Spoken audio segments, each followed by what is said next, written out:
न्याय स्थापना अभियान के अंतर्गत चलने वाले इस एफबी लाइव कार्यक्रम में आप सभी का स्वागत है। आज इस एफबी लाइव कार्यक्रम में हम लोग बात करेंगे न्याय धर्म सभा की प्रदेश अध्यक्ष श्रीमती प्रीति डिमरी जी द्वारा उठाए गए प्रश्न और साथ ही एक अपने सदस्य शशांक जी मध्य प्रदेश द्वारा उठाए गए प्रश्न के जरिए। गुरुजी, ये आजकल जो धर्म गुरुओं का जो स्वरूप और उनका चल रहा है, एक्शन चल रहा है, उसके अंतर्गत उसके बाबत ये प्रश्न आज प्रस्तुत किए गए हैं। जी, प्रीति जी ने पूछा है कि धर्म गुरुओं ने सनातन धर्म को हिंदू धर्म बना के प्रस्तुत किया है, तो ये जानना चाहते हैं कि इसका वास्तविक स्वरूप क्या है। और इसी तरह का इससे मिलता जुलता प्रश्न शशांक जी का है।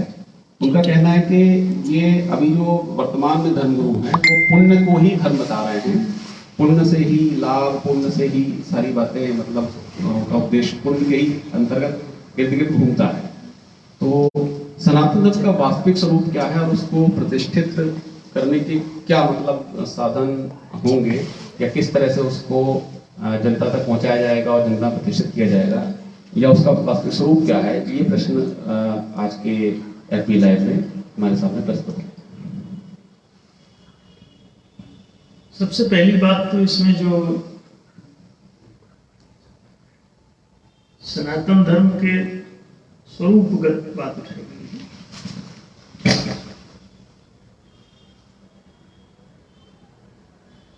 सनातन धर्म वास्तव में सत्य पर ही आधारित होता है।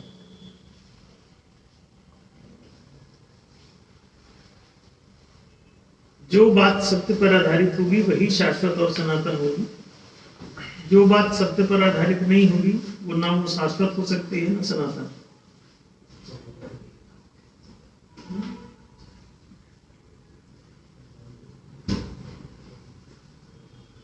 ऐसी दशा में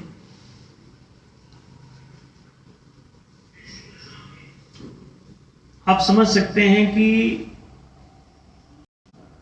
धर्म जब भी सनातन होगा तो वो एक ही प्रकार का रहेगा। अभी पृथ्वी पर जो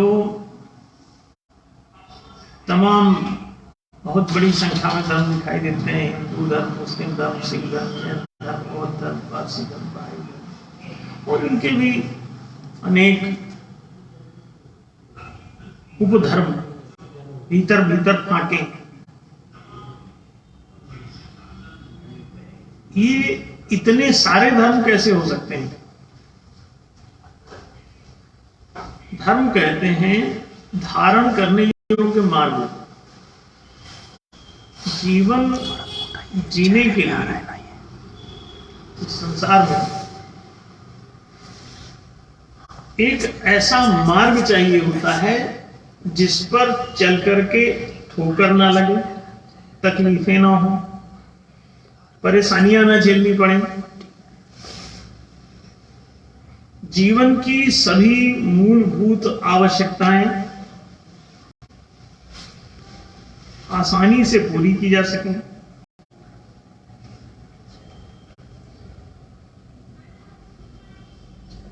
जिंदगी को उसके यथार्थ स्वरूप में जिया जा सके।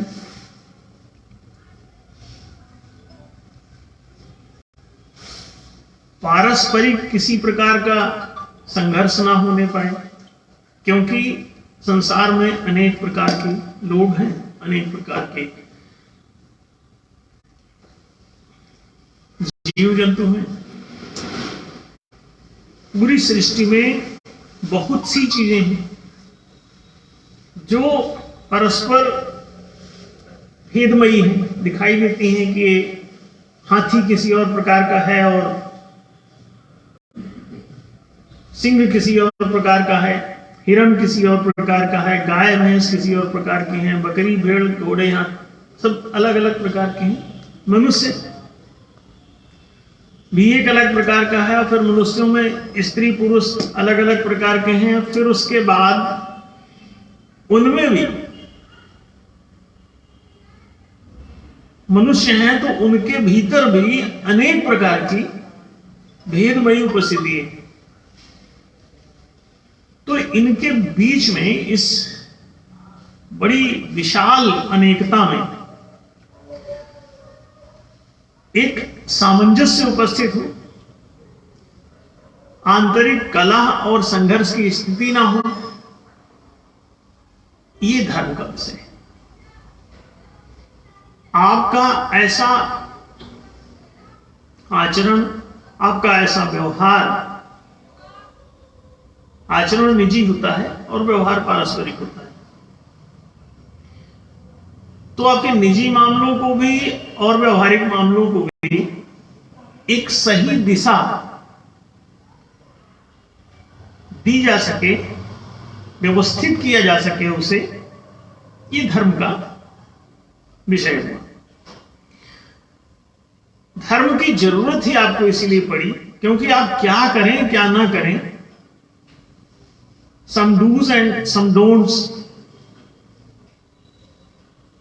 ये सभी के मन मस्तिष्क में आते हैं कि हर कदम आप उठाते समय आपको ये दिक्कत आती है कि ऐसा रखें या वैसा रखें। किसी भी कर्म को हाथ लगाते समय आपको सोचना पड़ता है कि इस कार्य को करें अथवा ना करें। क्यों ऐसा क्यों सोचना पड़ता है? क्योंकि कर्म के फल दो प्रकार के होते हैं, या तो सही फल आएगा और या फिर गलत फल आएगा। जैसे किसी ने एक सुई उठाया और अपने पैर में चुभा दिया, तो एक क्रिया है लेकिन उसने कर दी। अगर बिना सोचे समझे, बिना प्रिस्क्रिप्शन के कर दिया तो सुई चुभाने से हानि भी हो सकती है, खून बह सकता है, हो सकता है कि उसको टिटनेस हो जाए, कोई दूसरी बीमारी हो जाए, सड़न दौड़ जाए और पक जाए, फोड़ा बन जाए, पैर खराब हो जाए, जीवन भी खत्म हो सकता है उस एक गलती से। तो ये आप जो करने जा रहे हैं वो क्रिया सही है अथवा गलत है, इसका निर्णय तो आपको करना ही पड़ेगा। कोई भी जिंदगी का कदम उठाने से पहले आपको ये निर्णय करना ही पड़ेगा, whether it may be done or not, it should be done or not, इसे करना चाहिए अथवा नहीं, ये तो तय करना ही पड़ेगा आपको। कौन सा स्टेप लें, पैर को बाएं तरफ रखें कि दाएं तरफ रखें? जिंदगी का हर कदम इस प्रश्न से भरा हुआ, हर क्रिया इस प्रश्न से भरी हुई। अब जब ये प्रश्न सामने आया तो इस पर विचार कौन करेगा? जिसमें विचार करने की सामर्थ्य हो। विचारशील प्राणी केवल मनुष्य, विचार को मनन कहते हैं, चिंतन मनन। तो ये मननशील प्राणी केवल मनुष्य ही है, इसीलिए इसका नाम मनुष्य पड़ा, मानव पड़ा, क्योंकि ये मनन कर सकता है, चिंतन कर सकता है, सही और गलत पर विचार कर सकता है, डूज एंड डोंट्स को चिंतन करके समझ सकता है। तो मनुष्य के अतिरिक्त किसी पर भी ये वाली नीति लागू नहीं हो सकती। अतः धर्म का संबंध सीधे सीधे मनुष्य पर ही हुआ, मनुष्य से ही हुआ, क्योंकि अन्य जितने भी प्राणी हैं, मनुष्य के अलावा जितने भी जीव जंतु हैं, या पेड़ पौधे हैं, या पत्थर, नदी, पर्वत, पहाड़, ये कोई भी मननशील नहीं है। तो responsibility goes to human being. Human being को क्या करना है कि डिसाइड करना है डूज का या नोट्स का, करें या ना करें, दिस इज द क्वेश्चन। अब करोगे तो जिसका परिणाम हितकारी है वो डूज में हो जाएगा, और जिसका परिणाम हानिकारी आए वो डोंट्स में चला जाएगा। जिस कर्म को करने से हित उत्पन्न हो, सुखद स्थिति उत्पन्न हो, स्वस्थ उत्पन्न हो, समृद्धि उत्पन्न हो, माने कि सकारात्मक जिसके परिणाम आए, समाज में संघर्ष ना होने पाए। अगर कोई स्टेप आपने लिया और उसने युद्ध करा दिया तो ये डूज में रखोगे डोंट्स में, जाहिर है सोचना पड़ेगा। युद्ध से विनाश होने वाला हो कि सब लोग परमाणु बम एक दूसरे पर फेंकेंगे और पूरी पृथ्वी को नष्ट कर देंगे, तो ये धर्म तो धार्यतीति धर्म, धारणीय मार्ग धर्म है। अगर धारण करने योग्य ही नहीं है, धारण करने योग्य कैसे हुआ है? अगर आपको नष्ट ही हो जाना है तो मतलब धारणीय नहीं है। क्यों? आप जीवन जीना चाहते हैं, विकास चाहते हैं, विनाश नहीं चाहते। इस दुनिया में कौन आदमी ऐसा है, कौन प्राणी ऐसा है जो विनाश चाहता है? और इस सृष्टि का विनाश क्यों चाहोगे? विनष्ट करने से भी क्या होगा? अगर विनष्ट करना होता तो इसका निर्माण भी नहीं होता, क्योंकि जरूरत ही नहीं, तो निर्माण क्यों कर रहे हो? ऊर्जा को सघन करके पदार्थ में परिवर्तित करके और सृष्टि तैयार करने की जरूरत क्या है? ऊर्जा को ऊर्जा ही रहने दो। फिर ऊर्जा को भी उत्पन्न करने की क्या जरूरत है? उसे स्पेस ही रहने दो। फिर स्पेस को भी इतना बड़ा रखने की क्या जरूरत है? और स्पेस ऐसा है कि आप यहीं पे चिंतन अटक जाएगा कि आप फिर इतने बड़े स्पेस का करेंगे क्या? और स्पेस क्या खत्म किया जा सकता है? तो स्पेस खात्मे की चीज ही नहीं है, आप उसे खत्म ही नहीं कर सकते। जो चीज आप नाप नहीं सकते उसे आप समाप्त नहीं कर सकते। जो चीज अनादि से अनंत तक इसका विस्तार है, आप दसों दिशाओं में इस स्पेस को अरबों खरबों किलोमीटर प्रति सेकंड की रफ्तार से जाइए, दसों दिशाओं में जाइए, इसका कोई अंत नहीं मिलेगा। इसका मतलब ये असमाप्त है। और अगर स्पेस असमाप्त है तो इससे उभरने वाली एनर्जी भी उभरती रहेगी, और एनर्जी जहां भी है वो सघन हो करके पदार्थ बनती रहेगी। सघन ऊर्जा ही पदार्थ है। ये तो आपकी भौतिकी भी खोज चुकी, E=mc²। तो ये तो लोगों को पता चल गया है कि पदार्थ जो है अन्य कुछ भी नहीं है, वो ऊर्जा के घनीभूत रूप है। तो इसका मतलब ये सृष्टि का जो क्रम है ये इसमें ऑटोमेशन जैसा है, ऑटोमेटिकली ये ऐसा होता चला जा रहा है। तो जब आप पूरे वैज्ञानिक दृष्टिकोण से इसका पर्यवेक्षण करते हैं तो आपको पता चलता है कि ये एक सिस्टमेटिक प्रक्रिया है, प्रोसेस है, और ये इसे घूम रहा है सृष्टि चक्र। तो इसे नष्ट करने का विचार ही निरर्थक है, क्योंकि इसमें निर्माण की क्रिया शाश्वत है।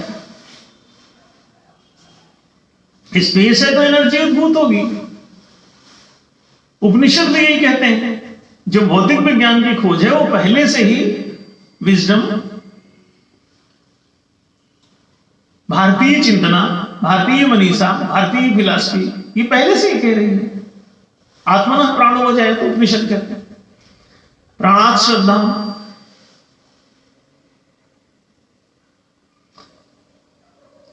जहां भी आत्मिक विस्तार है, स्पेस है, इसमें से प्राण ऊर्जा उद्भूत होगी, विद्युत उद्भूत होगी। आज भी जहां भी नाभिक मिलेगा उसमें इलेक्ट्रॉन चक्कर काट रहे हैं, उद्भूत हो रहे हैं, उत्पन्न हो रहे हैं। स्पेस से एनर्जी का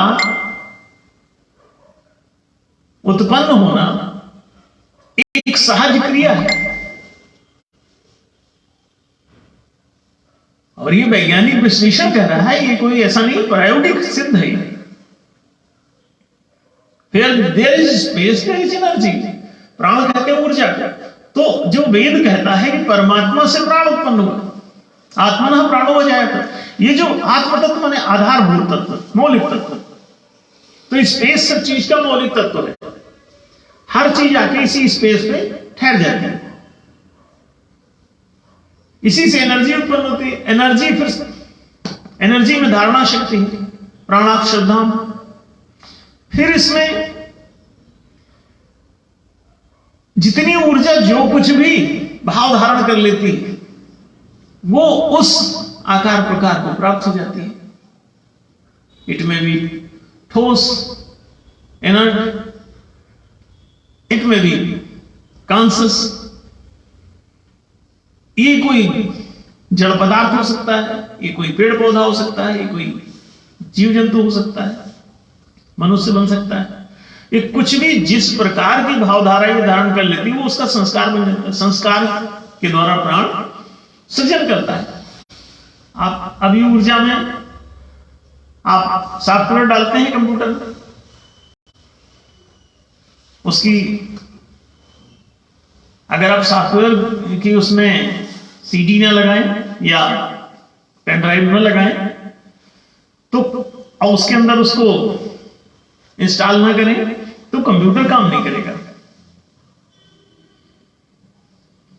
मतलब ऊर्जा अकेली नहीं काम कर सकती, इसको प्रकृति चाहिए, प्राण को प्रकृति का सामंजस्य चाहिए। तो प्राण और प्रकृति के संयोग से कोई भी कंप्यूटर चलते रह सकता है, चल पड़ता है।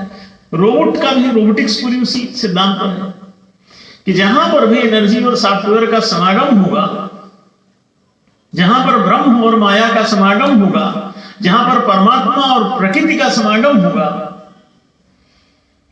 परमात्मा चिद विद्युत के रूप में ऐसे स्पेस से एनर्जी के रूप में खड़ा होता है। एनर्जी में धारणा शक्ति है, कोई भी चीज जो संग्राहक है वो ग्रहण कर लेता है। इस ग्रहणशीलता में जो कुछ भी भाव, इच्छा शक्ति, जो भी आप वर्ण कर लें, संकल्प शक्ति, वो उसका गुण बन जाती है और उस गुणात्मक प्रकृति के संयोग से एनर्जी किसी भी उपाधि को प्राप्त हो जाती है, किसी भी रूप को प्राप्त हो जाती है, किसी भी अस्तित्व को प्राप्त हो जाती है। तो उसमें जो कुछ भी आप धारणा शक्ति कर देते हैं वो ऐसा धारण करके और उसका वो धर्म हो जाता है, उसका स्वभाव हो जाता है। स्वभाव माने अभिव्यंजना हो जाती है, उससे भू धातु से भाव होना वैसा हो जाता है, उसका अस्तित्व वैसा हो जाता है। तो ये आप दर्शन को अगर ठीक से समझने का प्रयास करें, और ये कोई भी इसको विज्ञान की चुनौती नहीं दे सकता, जो हम बोल रहे हैं ये ऐसा ही है, अब साइंटिफिक है और ये दर्शन भी है पुराना। आज का विज्ञान भी इसी निष्कर्ष कर है। अब विज्ञान क्या है, वो चल ही रहा है, यूज ही हो रहा है ऐसे। एनर्जी एंड सॉफ्टवेयर पर सारी दुनिया खड़ी होती जा रही है। आज आप देखेंगे अभी सैनिक भी उसी तरह के बनने लगेंगे, रोबोटिक। सारे मैकेनिक उसके तैयार हो रहे हैं, सारे श्रमिक उसके तैयार हो रहे हैं, सारे हर तरह के सैनिक अब युद्ध लड़ने वाले उसी तरह के तैयार हो जाएंगे। चलते फिरते आपको वाहन और विमान मिलेंगे, जिसको आप पुराने पुष्पक विमान के बुलाने से आ जाता था, भेजने से चला जाता था, तो अभी तो आपकी कारें भी उसी बन गई। आप उनको मुंह से बोल के आना जाना उनका सिद्ध कर सकते हो। तो वो जीवित की तरह काम कर रहे हैं। जैसे एक ड्राइवर से आपने कहा कि कार लेके आ जाओ, तो वो लेके आ गया। फिर आपने कहा कि उसको वहीं रखाओ, तो वो लेके चला गया। तो इस तरह से अब बिना ड्राइवर की कारें वो खुद सेल्फ ड्रिवन व्हीकल सारे बन चुकी है। तो अब आप देखें कि प्राण और प्रकृति के संयोग से ये कितना ज्यादा सृष्टि कोई भी बनाई जा सकती है, आप इसे समझ सकते हैं। तो इस क्रिया को भांपने के बाद आप देख सकते हैं कि इस जगत में सृष्टि ऐसी रहेगी ही, और इसको ये बनने के बाद ये व्यवस्थित रहे, ये आपस में दो रोबोट बन गए, अब वो आपस में लड़ गए तो रोबोटिक्स ही खत्म हो जाएगा। दो रोबोट मान लो वैज्ञानिकों ने बनाए, अब वो दोनों लड़ गए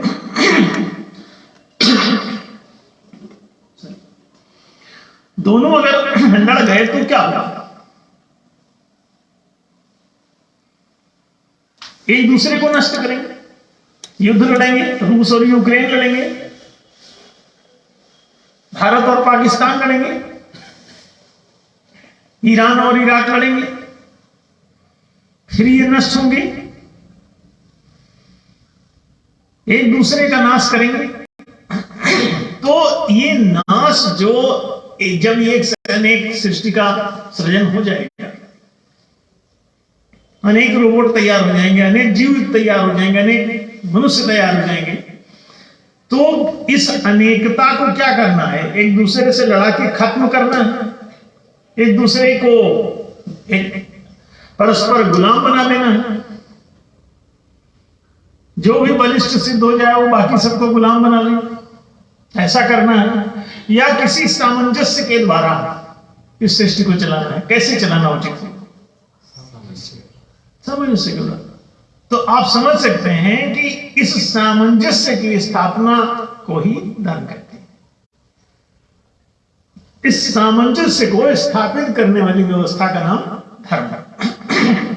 कई लोग कहते हैं धर्म ने बहुत लड़ाया है। नहीं, पागल हो तुम, धर्म के बिना लड़ते हो और जिस बात से लड़ते हो उसको धर्म नहीं कहते। तुम्हारी जो धारण करने वाली चीजें हैं वे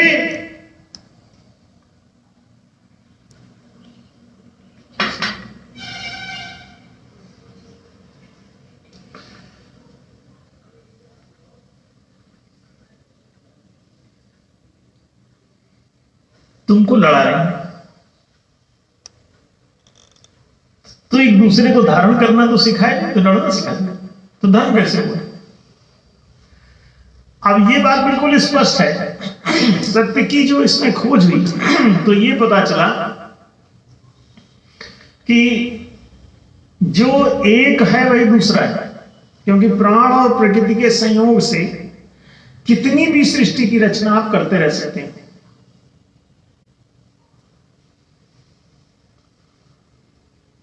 और जब तक ये ब्रह्मांड रहेगा, सृष्टि की रचना चलती रहेगी।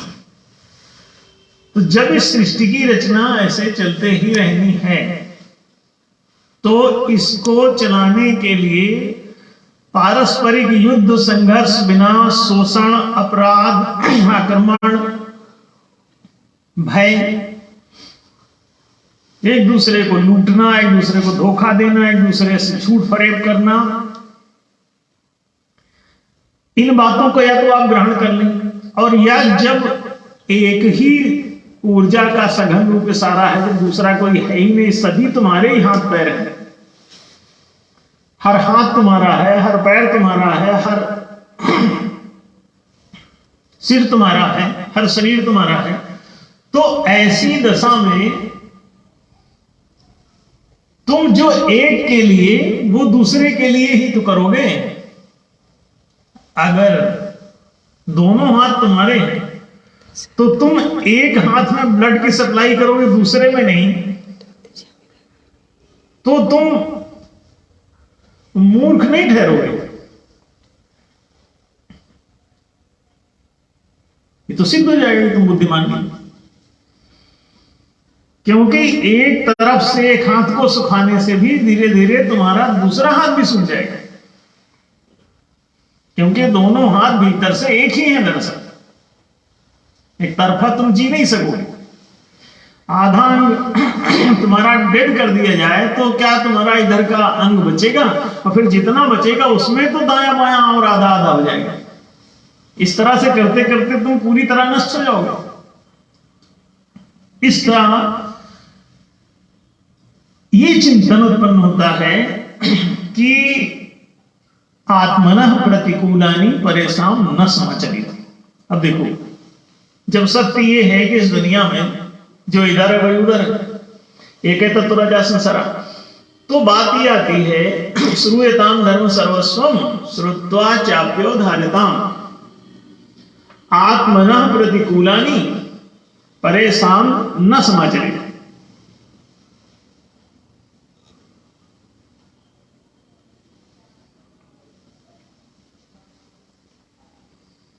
जो तुम्हें अपने लिए तकलीफदायक है वो दूसरों के साथ भी मत करो। अब ये बात शाश्वत और सनातन है। सत्य की खोज ये है कि सा और ता दोनों एक है। सनह तनह, सनह तनोति, आधार ही विस्तृत हो रहा है। एक बीज बो दो, वही अनेक वृक्ष खड़ा कर देता है, अनेक, फिर उसमें और अनेक बीज हो जाते हैं और अनेकानेक वृक्ष आप बनाते चले जा सकते हो। एक ही बीज से पूरी सृष्टि तैयार कर सकते हो, पूरी पृथ्वी भर जाएगी।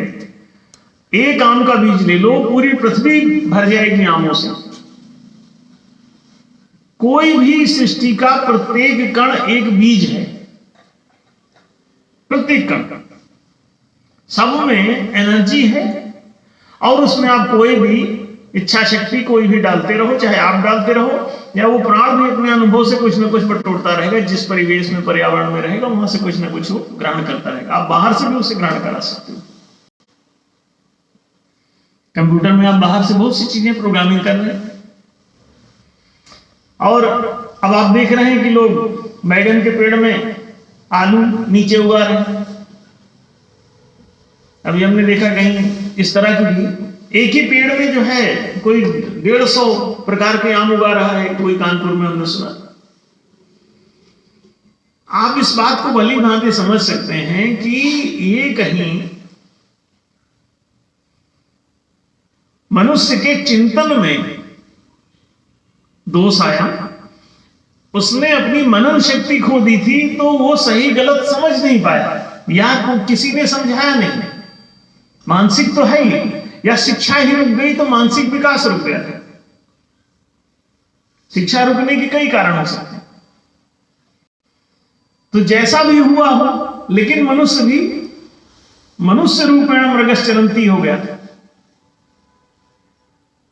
येषां न विद्या न तपो न दानम ज्ञानम न शीलम न गुणो न धर्म अत्ते जीवलोके भूमिभार भूता मनुष्य रूपेण मृगश्चरंती। मनुष्य के रूप में मृग के समान विचरण करने लगे थे। मनुष्य होकर के भी पशु के समान, और ध्यान रखो विद्या विहीना पशु समाना। तो ये विद्यारंभ संस्कार पहला संस्कार था सनातन धर्म, ब्रह्मचर्य आश्रम में प्रवेश का। वर्णाश्रम धर्म के नाम से सनातन धर्म को जाना जाता था, जिसमें सबके लिए पहले 25 साल शिक्षा अनिवार्य थी। फिर उसके बाद गृहस्थ आश्रम में जाके उनको एक विवाह संस्कार संपन्न कराया जाता है। विवाह माने विशेष रूप से कार्यभार वहन करने की बात है कि आपको एक रोजगार दिया जाता है, और शादी के लिए पाणी ग्रहण संस्कार है। गृहस्थ आश्रम में प्रवेश के लिए आपको एक रोजगार की जरूरत होती है, और पहले ब्रह्मचर्य आश्रम में प्रवेश के लिए आपको विद्यारंभ संस्कार की जरूरत होती है। और आप देख लें, विद्यारंभे विवाहे च प्रवेशे नगरे तथा संग्रामे संकटश्चैव विघ्नस्तस्य न जायते। ये इनमें विघ्न ना उत्पन्न हो, 4 बातें हैं। पहली है कि आपका विद्यारंभ, इसमें विघ्न ना पैदा हो, विद्या आपकी आरंभ हो, आप पूरे 25 साल पढ़ें। 25 साल का ब्रह्मचर्य आश्रम है। दूसरा है विवाहे च, गृहस्थ आश्रम में जाने के लिए विवाह संस्कार। तो विद्यारंभे विवाहे च और प्रवेशे नगरे तथा, नगर में भी आपका प्रवेश मिले, माने बस्ती में घर हो आपका, आवासीय सुविधाएं आपको सुलभ हो। तो विद्या, जीविका, आवासीय सुविधा, और चौथा है संरक्षण। संकटों में हर प्रकार का संरक्षण आपको मिले। संकट कैसा है कि जैसे बीमार पड़ गए तो चिकित्सा, आपको अपराधियों ने हमला कर दिया उससे सुरक्षा, कोई आपका सामान लूटे ले रहा है सुरक्षा चाहिए, चोरी किए ले रहा है सुरक्षा चाहिए। तो जीवाणुओं ने हमला किया, कीटाणुओं ने, तो आपको चिकित्सा चाहिए। बदमाशों ने हमला किया तो आपको सुरक्षा चाहिए। ये संकट जहां जहां पैदा हो, वृद्धावस्था का संकट आ गया तो आपको पेंशन चाहिए। विकलांगता आ गई तो आपको असमर्थ हो गया, अब आपको आश्रय चाहिए, नहीं तो आपका काम ही नहीं चलेगा, ना अपनी चाय बना सकोगे ना काम कर सकोगे, तो कैसे। आश्रय चाहिए। तो ये चिकित्सा, सुरक्षा बीमा, बैंकिंग, पेंशन, आश्रय, पीएफ, ये सभी प्रकार के संरक्षण संकटों में आपको प्राप्त हों, इस संकटकालीन अवस्थाओं के लिए सारी बातें जो हमने बताई। तो संग्राम आदि संकट से और संकटों में ये आपका संरक्षण है। चार ही बातें कि पुरोहित ये मंत्र अक्सर पढ़ता है कि विद्यारंभे और विवाहे च प्रवेशे नगरे तथा संग्रामे संकटश्चैव विघ्नस्तस्य न जायते। इनमें विघ्न उत्पन्न ना हो।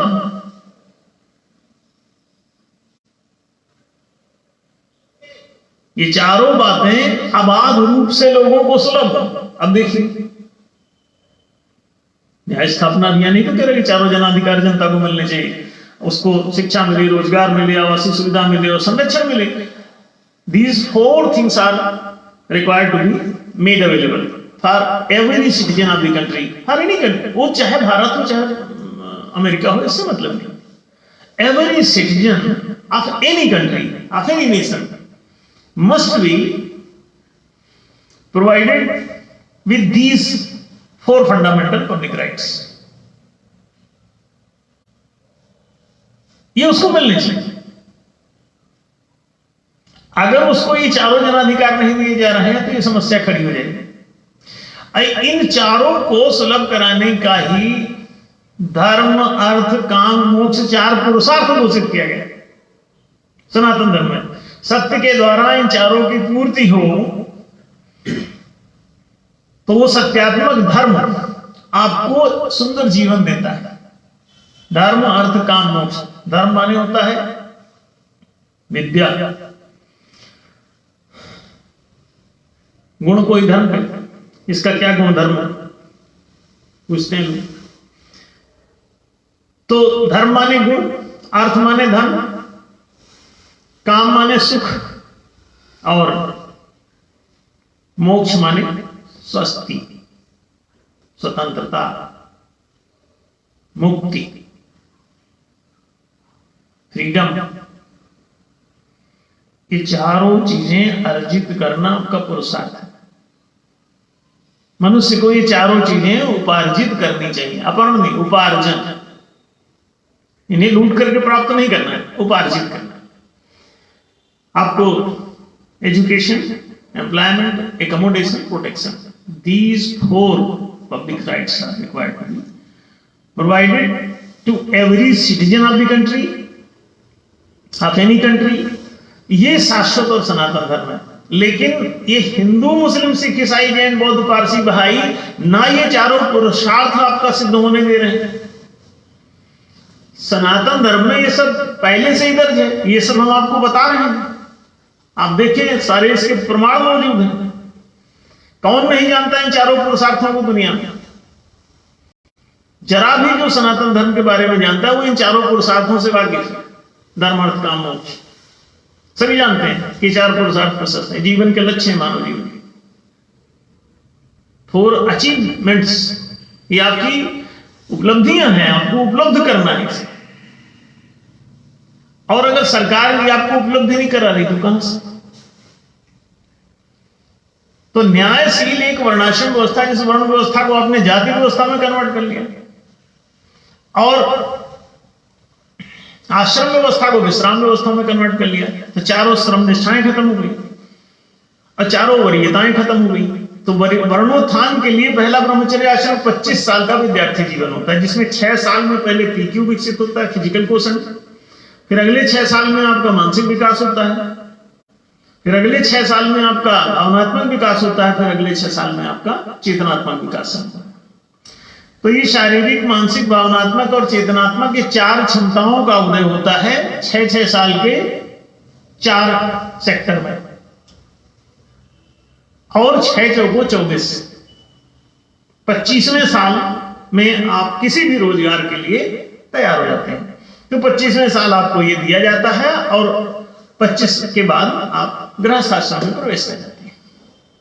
25वें साल में आपको गृहस्थ में प्रवेश की अनुमति। तो पहले 25 ईयर्स जो है ब्रह्मचर्य आश्रम, और उसमें आपको शारीरिक, मानसिक, भावनात्मक, चेतनात्मक विकास 6-6 साल के 4 अवधियां 24 साल में कोर्स कंप्लीट, 25वें साल में विवाह और गृहस्थाश्रम में प्रवेश। विवाह माने कि रोजगार। और ये 4 क्षमताएं विकसित हुई, शारीरिक, मानसिक, भावनात्मक, चेतनात्मक। इसे कहते हैं PQ, IQ, EQ, SQ। Physical quotient, intellectual quotient, emotional quotient and the final spiritual quotient. 4 इन चारों के आधार पर आप कृषि, वाणिज्य, राज्य, नेतृत्व 4 प्रकार के कर्म कर सकते हैं। ये बल, वाणी, व्रत और विवेक को जन्म देते हैं। शरीर में बल, मन में वाणी, भाव में व्रत, हृदय में कोई भी हृदय में श्रद्धा हो, श्रद्धा कोई व्रत है। संकल्प, व्रत, कोई चीज, प्रण प्रतिज्ञा, ये आप ग्रहण कर सकते हैं। अब आप देखिए, ये चारों चीजें आपको सुलभ हो ठीक से, आप इन पर अमल कर सकें, इनको क्रियान्वित कर सकें,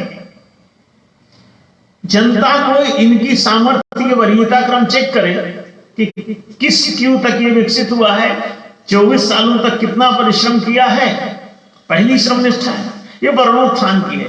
आप इसमें फिजिकल, मेंटल, इमोशनल, स्पिरिचुअल तक डेवलप अपने आप को कर सकते हैं। बल, वाणी, व्रत और विवेक को उगा सकते हैं, उपजा सकते हैं, विकसित कर सकते हैं और तदनुसार आगे कृषि, वाणिज्य, राज्य, नेतृत्व 4 में से क्रमशः अपने कर्म का चयन कर सकते हैं।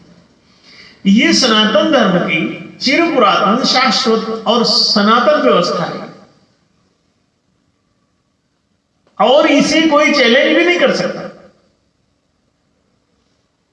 ये अनचैलेंजेबल। हम 32 साल से इस पे बोल रहे हैं, कोई हमसे इस पे बहस करने भी नहीं आता।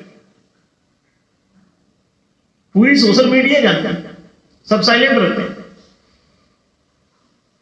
सनातन धर्म जैसे जैसे वापस, अब एक आदमी को जैसे जैसे पता चल रहा है, लोग सनातन धर्म में वापसी कर रहे हैं। वापस आएगा सनातन धर्म, चिंता ना करिए। हिंदू, मुस्लिम, सिख, ईसाई, जैन, बौद्ध, पारसी, बहाई, ये सब के सब अनसाइंटिफिक है। इनका सत्य से कोई नहीं, क्योंकि सत्य तो विज्ञान ये कहता है कि इस जगत में सारा एनर्जी का ही घनीभूत रूप है और 4 आयामी विकास यात्रा है। 4 डायमेंशंस की खोज हो चुकी है विज्ञान में। 4 डायमेंशंस का पता चल चुका है लोगों को कि जगत 4 आयामी और 4 आयाम इसके विकसित होते हैं मनुष्यों में। इसके अनुसार ही वो कर्म करता है, इसके अनुसार ही उसमें क्षमताएं रहती हैं। तो ये सभी चीजें एक सम्यक सामंजस्यपूर्ण व्यवस्था को जन्म देते हैं और जैसे ही ये व्यवस्था लागू होती है, आप समझिए कि समाज में ना तो कोई अनपढ़ रहता है, ना ही कोई बेरोजगार रहता है, ना ही फिर कोई बेघर रहता है और ना ही कोई बीमार बचता है। सबको शिक्षा, सबको रोजगार, सबको सुविधा, सबको संरक्षण की ये सारी सेवाएं सुलभ हो जाती हैं। अब देखिए ये कितनी अद्भुत बात है। सत्य ये कहता है कि तुम परस्पर प्रेम पूर्वक अथवा न्याय पूर्वक अथवा पुण्यात्मक ढंग से जियो। अगला जो प्रश्न है शशांक जी का कि ये पुण्य का ही लोग प्रचार करते हैं, न्याय और प्रेम की बात नहीं करते। पुण्य की जरूरत तुमको क्यों पड़ती है? क्योंकि वो न्याय नहीं कर रहे हैं। तो पुण्य इसलिए करते हैं क्योंकि मान लीजिए जिसको इन्होंने लूट लिया, उसे गरीब बना दिया, अनपढ़ बना दिया, फिर उसे गुलाम बना लिया, गुलाम बनाने के बाद उसी से काम कराते हैं और अगर वो मर जाएगा तो इनका खुद का भी काम नहीं चलेगा। तो बेईमानों को फिर पुण्य का उपदेश करना पड़ता है कि अगर जिंदा रहना चाहते हो तो डर के मारे पुण्य करो, डरो अपने पापों से। तो इनको डराया गया और कहा गया कि अपनी कमाई का 10वांश कम से कम इन गरीबों में बांटो।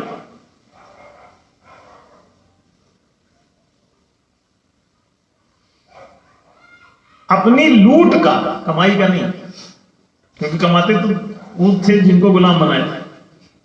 अपनी लूट के माल में 10% उनको दो जिन लोगों ने ये पैसा कमाया है। तो 90% ये लोग अपने पास बेईमान लोग रखते रहे, अब वो 10% दान दक्षिणा। आप बाइबल भी उठा के पढ़े तो जीसस का भी ये वचन है कि तुम अपने साग पात का 10वां तो दान करते हो, लेकिन न्याय और प्रेम के शब्दों को भुला देते हो, इसके कार्यों को भुला देते हो, इसके व्यवहार को भुला देते हो। तो ये सभी धर्म के प्रणेताओं ने कहीं ना कहीं आपको मैसेज किया है, लेकिन आप लोग इतने अंधे थे कि उन्हीं को मार देते थे।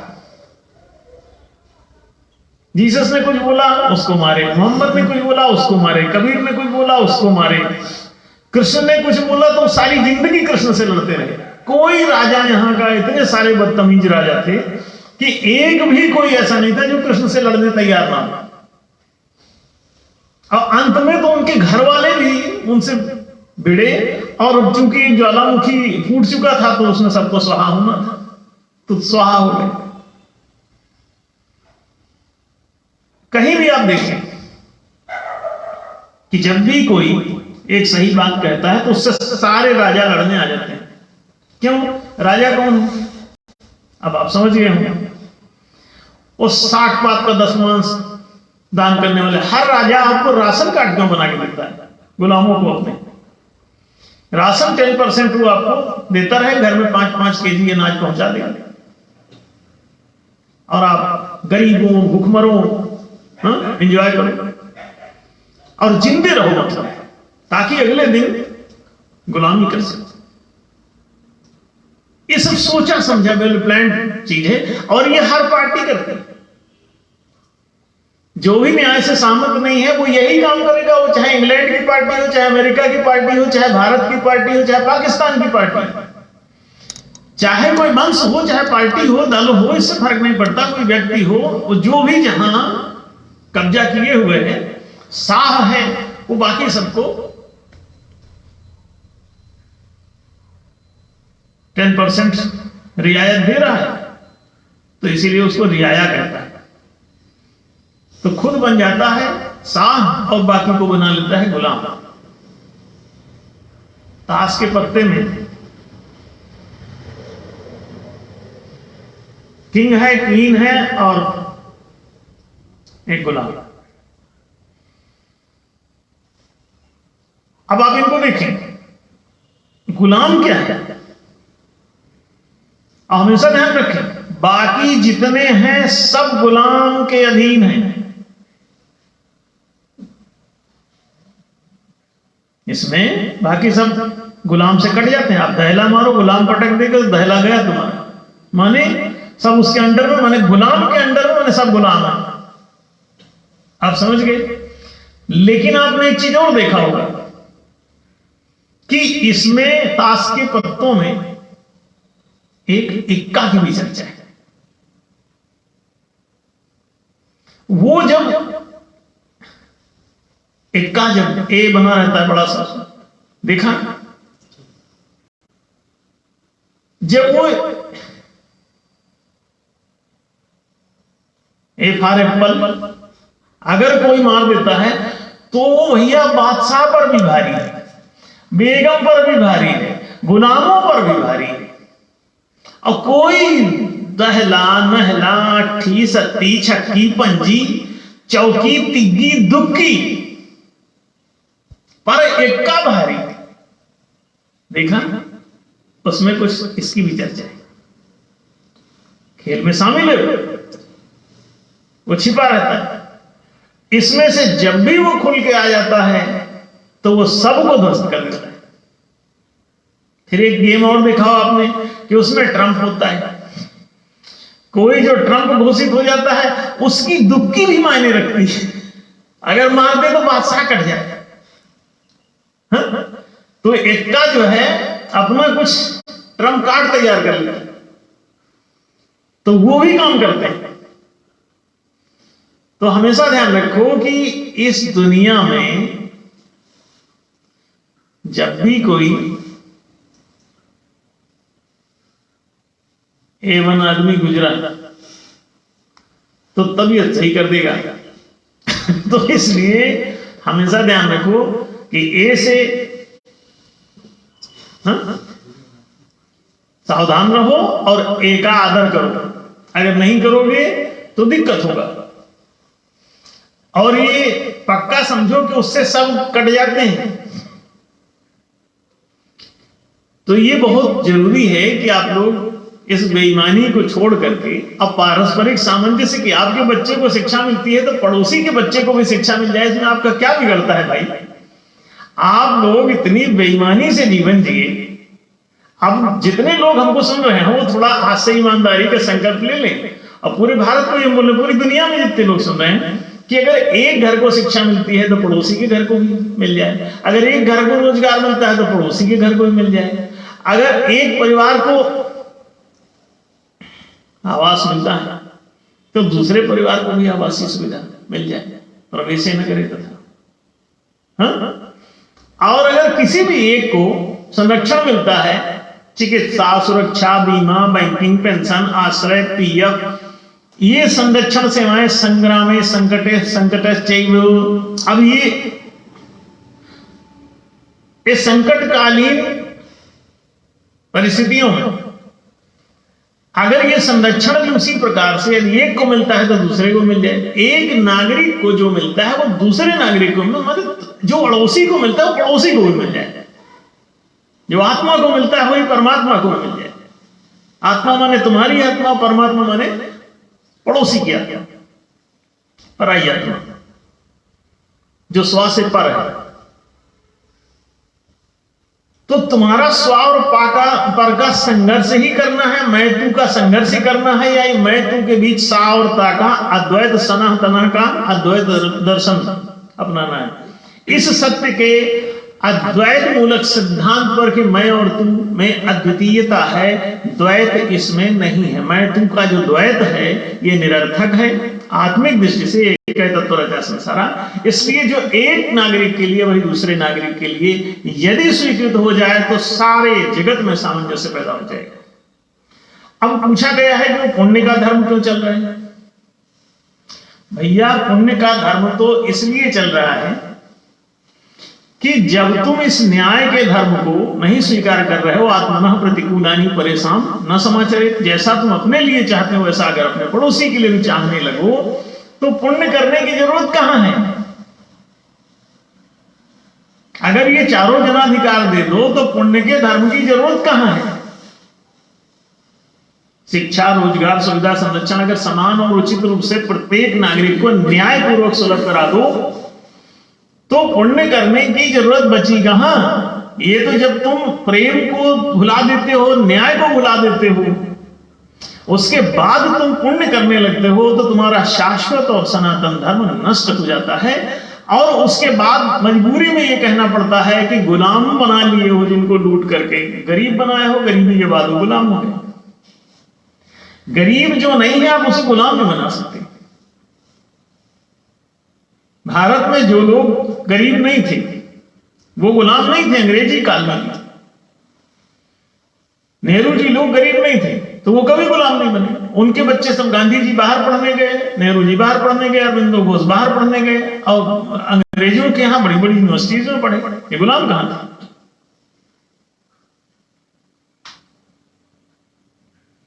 इसीलिए सत्ता हस्तांतरित कर दी गई उन्हीं के लिए, और उनके जरिए वो लोग शासन चलाते रहे। और आप सोच रहे थे कि आप आजाद हो गए, नहीं नहीं, आपका जो सबल वर्ग था वो आपके ऊपर आज भी हावी है। आज भी राम राज्य का नारा देने वाले लोगों ने जब सत्ता हाथी आई तो पूरा देश ये समझ रहा था कि राम राज्य आ जाएगा। फूल ही थरही सदा तर कानन रही एक संग गज पंचानन। अरे गज पंचानन का दो आदमी एक साथ नहीं रह पा रहे। राम राज बैठे त्रैलोका हर्षित भय गए सब शोका, बैर न करु काहू सन कोई, क्योंकि राम प्रताप विषमता कोई। राम ने ये विषमता मिटा दी। यदि एक को शिक्षा मिल रही थी तो दूसरे को भी। नहीं को अबुध न लक्षण ही ना, सब गुणज्ञ पंडित सब ज्ञानी, सब के सब ये गुणवान और ज्ञानवान हो गए। विद्यार्थी विद्या से भर गए, कोई मूर्ख ना बचा। सब विद्यामान हो गए, सब गुणज्ञ पंडित, सब ज्ञानी। ये राम राज्य की चौपाई पढ़ रहे हैं। कहां है राम राज्य? राम राज्य लाने वालों को अगर राम राज्य की चौपाई खोल के दिखा दो तो भाग जाते हैं, गुस्सा हो जाते हैं। तो कौन है ये? वही अंग्रेज, ये वही मुगल है, ये वही कंस और रावण है जो राम का नाम सुनते ही काम जाते हैं। और आज के जो रावण है ये तो राम के नाम से ही काम कर रहे हैं, रावण वाला। तो और डाकू अगर पुलिस की वर्दी में आए तो डकैती मानना सरल। तो पूरे देश में इन लोगों ने एक को शिक्षा दी, दूसरे को नहीं, एक को रोजगार दिया, दूसरे को नहीं, एक को आवासीय सुविधा दी, दूसरे को नहीं, एक को चिकित्सा दी, दूसरे को नहीं, एक को सुरक्षा दी, दूसरे को नहीं। अपने लिए तो सब अच्छा चाहते थे और दूसरे के लिए कुछ नहीं। मैं के लिए सब अच्छा चाहा और तू के लिए कुछ भी नहीं।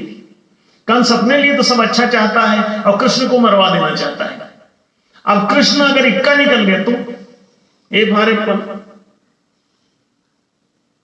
तो सब कुट गए। इसलिए एक टहनी एक दिन पतवार बनती है, एक चिंगारी दहक अंगार बनती है। जो सदा बेबस समझ रौंदी गई, एक दिन मिट्टी वही मीनार बनती है। एक दिन मिट्टी वही मीनार बनती है। ध्यान रखो कि तुम किसी देवकी और वसुदेव को जेल में डाल के यदि सोचते हो कि तुम कृष्ण पर कब्जा कर लोगे तो कई बार इक्के पैदा हो जाते हैं ताश में। उससे बादशाह भी कट जाता, बेगम भी कट जाती, उससे गुलाम भी कट जाते जो आड़े जाते मुकाबले में आते, और उससे दहली नहली अट्ठी सत्ती छक्की पंजी चौकी दुक्की तिक्की दुक्की सब कट जाते। क्यों? कभी एक पहला जो रहता है वो आदि में केवल ब्रह्म था। तो कभी कभी ब्रह्म किसी जीव में से भी झांक सकता है, ध्यान रखो। और झांक लिया और इक्का निकल आया तो बादशाह बेगम गुलाम सबकी ऐसी तैसी। इसलिए कहा जाता भैया शांति पूर्वक चलो, ना जाने किस वेश में नारायण मिल जाए।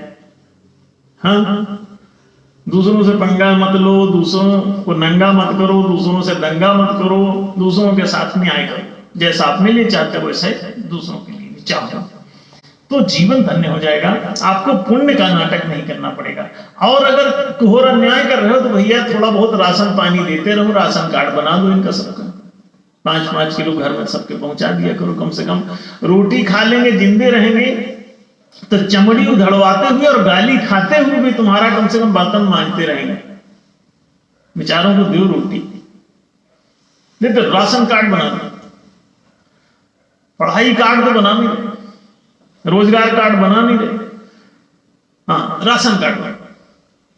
और ये सब नौटंकी मत करो, केवल शासन कार्ड बना दो, न्याय हो जाएगा। सब मालिक होंगे, शासन कार्ड बनाते ही सब मालिक, शासक जो है उसी को मालिक कहते हैं। तो यदि द्वादश मताधिकार मिल जाए तो कोई राशन कार्ड की जरूरत नहीं। लेकिन अब हमारी इस बात को समझने के लिए घर घर समझाना पड़ेगा। और आप सब कुछ क्षत्रिय स्तर के आदमी निकल जाइए, क्यों स्तर के, तो वो घर घर पहुंच जाएंगे। तो इसलिए जैसे ही आप ये बात समझा दोगे कि तुम्हारे शासन सत्ता और शासन व्यवस्था की, विधायिका मंत्रिका न्यायिका के और नियम नीति निर्णय के पारित और खारिज करने के ये द्वादश मताधिकार बनते हैं। एक आपके पास है, 11 गायब है। पूरे द्वादश मताधिकार मनुष्य को प्राप्त होने चाहिए, प्रत्येक नागरिक को प्राप्त होने चाहिए। वो अपना हर बात में, हर नियम नीति निर्णय में उसे पारित खारिज कर सके। बनाइए, वो विद्वान लोग बनावे, लेकिन आम जनता अपनी सहमति और असहमति दर्ज करा सके। इतनी सी केवल एकमात्र शासन कार्ड, छोटा सा शासन कार्ड, राशन कार्ड की कोई जरूरत नहीं, राशन कार्ड, हाँ श्रम कार्ड की भी जरूरत नहीं पड़ेगी। अभी श्रम कार्ड बन रहा है कि सब श्रम कार्ड बने गुलामों का कार्ड, तो श्रम कार्ड नहीं चाहिए वो शासन कार्ड। शासन कार्ड बनाओ, श्रमिक कार्ड नहीं, शासन कार्ड बनाओ, राशन कार्ड नहीं। तो जैसे ही आप सही लाइन पकड़ोगे सब कुछ दुरुस्त हो जाएगा, सुंदर हो जाएगा, मस्त हो जाएगा। चारों तरफ फिर सब नर करहि परस्पर प्रीति, चलहि सुधर्म निरत श्रुति नीति। सब अपने आप इस वर्णाश्रमी व्यवस्था के अनुसार चलने लगेंगे। आप 25 साल शिक्षा घोषित करो, अगर सारे मुसलमान हिंदू न बन जाए तो बताना, और सारे हिंदू सनातनी न बन जाए तो बताना। आप 25 साल का शिक्षा घोषित करो अनिवार्य, और फिर गृहस्थ आश्रम में जाते समय एक रोजगार कृषि वाणिज्य राज्य नेतृत्व में से 4 में से एक रोजगार उसका अनिवार्य रूप से घोषित करो। उसका वरीयता क्रम जांच के, फिजिकल, मेंटल, इमोशनल, स्पिरिचुअल जिसमें भी है उसके अनुसार उसे कृषि वाणिज्य राज्य नेतृत्व के पदों पर नियुक्त करो। और उसके बाद देखो, ना कोई बेरोजगार, ना कोई गरीब, ना कोई भुखमरा, ना कोई तकलीफ, ना किसी को राशन कार्ड की जरूरत, और ना 5-5 केजी के वितरण की आवश्यकता। सारी बदमाशी का अंत हो जाता है। मात्र छोटा सा सनातन धर्म वापस आते ही वर्णाश्रम धर्म के नाम से इसे जाना जाता है। और जिस दिन इसे ले आओगे, न कोई जातिवाद बचेगा, न कोई अंबेडकरवाद बचेगा, न कोई गांधीवाद बचेगा, न कोई माओवाद बचेगा, न कोई मार्क्सवाद बचेगा, न कोई लेनिनवाद बचेगा, और न कोई पूंजीवाद बचेगा। क्यों? सारी पूंजी 4 भाग में बढ़ जाएगी, संसाधन सारे 4 भाग में बढ़ जाएंगे। कृषि संसाधन किसानों को, वाणिज्यिक संसाधन बनियों को, राजकीय संसाधन राजकर्मियों को, और जितने भी दिव्य संसाधन है, मठ मंदिर गुरुद्वारे, ये गुरुजनों को, साधुओं संतों को। जिस दिन ये चारों संपत्तियां चारों वर्गों को मालिकाना हक के रूप में मिल जाएंगी, उस दिन इस दुनिया में कहीं कोई ना युद्ध बचेगा, न कोई संघर्ष होगा, ना कोई समस्या होगी, सारी चीजें समाप्त हो जाएंगी। तो पुण्य का नाटक ना करना पड़ेगा, आप समझ सकते हैं। लेकिन जब जंगल राज रहता है तो ये पुण्य वाला धर्म सिखाना पड़ता है कि भैया जिनको लूट लिए हो कुछ तो दे दो, उनको एक अंगरखा दे दो, अंगरक्षण उनका कपड़ा तो पहन ले, एक कोई राशन कार्ड, 2 रोटी दे दो, 2 समोसा दे दो, इसको जिंदा तो रह लेगा। तो ये पुण्य करो, पुण्य करो भाई, गरीबों की मदद करो, पहले गरीब बनाओ, फिर गरीबों की मदद करो, मदद करो, मदद करो। बेचारे मर जाएंगे, गुलाम मर जाएंगे, तो तुम भी मर जाओगे, इसलिए मदद करो, इसलिए राशन कार्ड।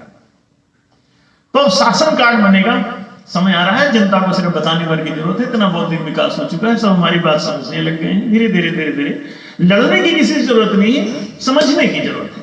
सत्य को जानो, समझो, जियो, और जीवन तुम्हारा आजाद हो जाएगा सदा सदा के लिए। सारे दुखों से अंत हो जाएगा, गरीबी से अंत हो जाएगा, भुखमरी से अंत हो जाएगा, अनपढ़ कोई न रहेगा, बेरोजगार कोई न रहेगा, बेघर कोई न रहेगा, बीमार कोई न रहेगा। सबको शिक्षा, सबको रोजगार, सबको सुविधा, सबको संरक्षण ऑटोमेटिक सनातन धर्म देने को राजी है। जिस दिन ये घोषित हो जाएगा, मिलने लगेगा, सारे मुसलमान हिंदू हो जाएंगे, सारे ईसाई हिंदू हो जाएंगे, सारे हिंदू सनातनी हो जाएंगे, सबके सब सनातन धर्म में वापस आ जाएंगे। हिंदू धर्म में आने से भागे इसी से हैं सब, लेकिन इसमें आने से डर इसलिए नहीं क्योंकि ये सनातन धर्म छोड़ के बैठा हुआ है। ये हिंदू को फिर से सनातनी बनाना पड़ेगा, और फिर देखो पूरा जीवन सुंदर हो जाएगा। तो सत्यमेव जयते चरितार्थ होने वाला है, अब बड़ी जल्दी ये सब होगा, चिंता न करें। इसे सिर्फ थोड़ा बहुत प्रचार की जरूरत है। हम लोग 32 साल से इस पे काम कर रहे हैं, और 2-4 साल 10 साल और इस पे काम करना पड़ सकता है। 25 से 2054 तक का हमारा कोई कार्यक्रम है। इतने दिनों में ही ये सारा निपट जाएगा। पीछे 32 साल हम कर चुके हैं। तो अब जो है ये आप समझ गए होंगे कि सत्य सनातन धर्म बड़ी जल्दी जय होने वाला है। और आज का ये प्रश्न महत्वपूर्ण था, इस पर चर्चा हुई। अगले सप्ताह पुनः हम लोग इसी समय उपस्थित होंगे और संदेश लेंगे। धन्यवाद गुरु जी। प्रत्येक रविवार रात्रि 8 बजे से 9 बजे तक न्याय धर्म सभा के सौजन्य से गुरु जी का ये FB लाइव कार्यक्रम चलता है। आप सभी मित्र इसे ज्यादा से ज्यादा मात्रा में शेयर करें, व्यक्तिगत रूप से अपने मित्रों को इसके लिंक भेजें। हम सभी जानते हैं कि न्याय की जानकारी ही न्याय की प्रतिष्ठा है, और यही न्याय धर्म सभा का तरीका भी ये काम करने का कि किसी से लड़ना झगड़ना नहीं है, केवल न्याय की जानकारी लोगों तक पहुंचाते रहिए, उसकी समझ लोगों तक पहुंचाते रहिए, और इसी के जरिए जब लोग सब समझ जाएंगे तो वो अपने आप न्याय समाज में स्थान प्राप्त कर लेगा। मैं संदेश धर्म संस्थापक संघ और न्याय धर्म सभा की ओर से आप सभी मित्रों का हार्दिक धन्यवाद करता हूं, और इसी के साथ हम लोग अगले रविवार को रात्रि 8 बजे फिर मिलेंगे। धन्यवाद।